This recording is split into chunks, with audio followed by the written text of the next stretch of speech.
we live on a very limited income.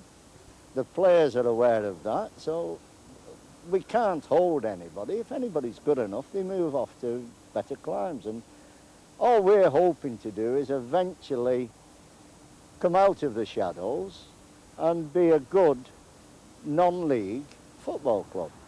We may get beat on Saturday, but we'll be there next year. And next year we'll be better and we'll beat somebody else. At this level, football's a team game off the field too. Salford City has a committee of 11.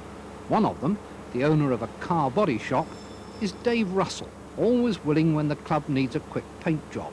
As a former assistant manager of Chorley, Dave has had first-hand experience of trying to assemble a decent squad in the competitive arena of Mancunian football. We don't play for money, did it, at this standard? It's just the involvement and just the crack on a Saturday and training nights. It's just typical non-league lads, aren't they, really? So what's the best experience you've had in cup football so far? Oh, undoubtedly at Chorley in the FA Cup when we beat Wolves over 3 games.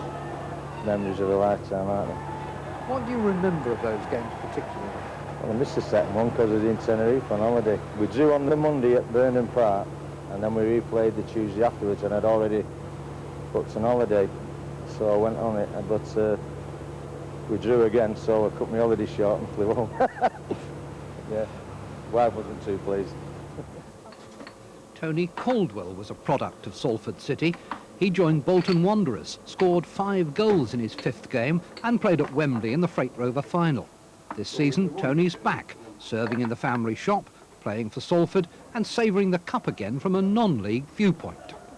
It's their version of the professional players. They play in it and it's just another game.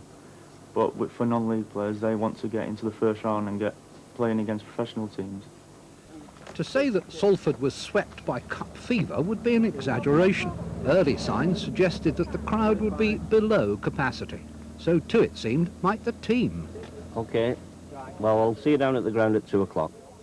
OK, see you later, bye. Steve, the Saturday morning phone call from injured players must be a nightmare. It is a nightmare. It's happened again this morning where one lad's cried off. So it means several phone calls, switching reserve team players and trying to get the best lineup possible ready for 3 o'clock. Do some of your players work Saturday morning as well? Oh, yes. Yeah, the majority of them work Saturday morning, which makes it more difficult to contact people. So how near are you today to having the side you'd have wanted?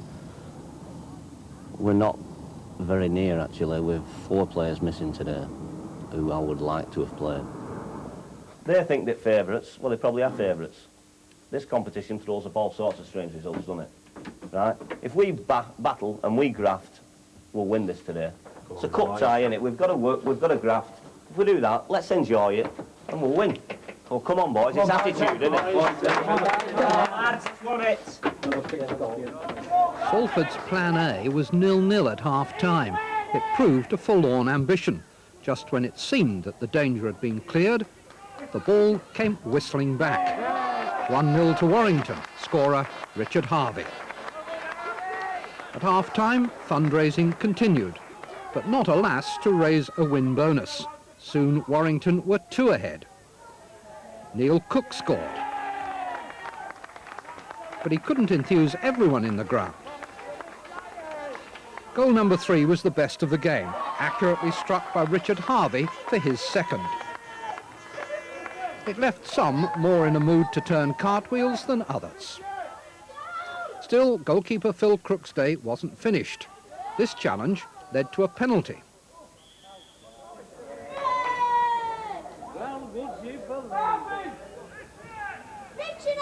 Joey Dunn took the responsibility from the spot. His shot was good, Crook's save was better. Strategic use of the elbows in a packed area was more necessary after the game. Salford don't know the meaning of segregation. Players and fans from both sides took turns in the queue. When you've worked up a thirst, Wembley can wait. Yeah, the lads all like a drink, surprisingly, yeah. I don't drink at all, I'm teetotal, me, but the lads like a drink, yeah. Somebody says you buy the rounds when they win, is that so? So Salford City locked away their dreams of a Jubilee Jamboree. How's that? Come on now. Oh, you're going to play next week. Or to get new studs. You didn't have studs in your day.